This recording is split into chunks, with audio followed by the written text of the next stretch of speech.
Dinesh, I want to start with this comment from the former president. The Republican Party is the minority party in this country. The only reason that it doesn't look like they're the minority party is because of structures like the U.S. Senate and the Electoral College that don't render them the majority party. The truth of the matter is that 60% of the people are occupying what I would consider a more reality-based universe.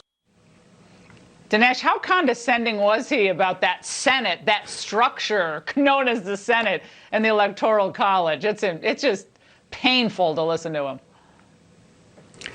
Yeah, I think with Obama, there's either outright duplicity or sort of implied duplicity, and it's a matter of figuring out which one it is. Now, Republicans have had the presidency for 24 out of the last 40 years. They've dominated both houses of Congress. They've populated the Supreme Court with far more members than nominees than the Democrats have.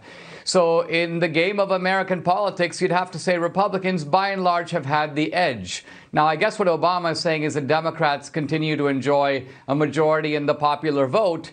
But that's like saying that, we're going to measure a tennis match not by who won the most sets, but by who won the most overall points. So Obama can do his own arcane calculus, but by and large in American politics, the way it's measured, the parties are very close, but the Republicans have been the majority party. He also attempted to clarify, no shock here, his past remarks on defunding the police. There were 2 or 3 writers who I admire who wrote, Obama's making an admission to chastise Black Lives Matter. And you go, what? Hold on a second. I just spent the whole summer complimenting them. Can we be precise with our language enough that people who might be persuaded around that particular issue to make a particular change that gets a particular result that we want?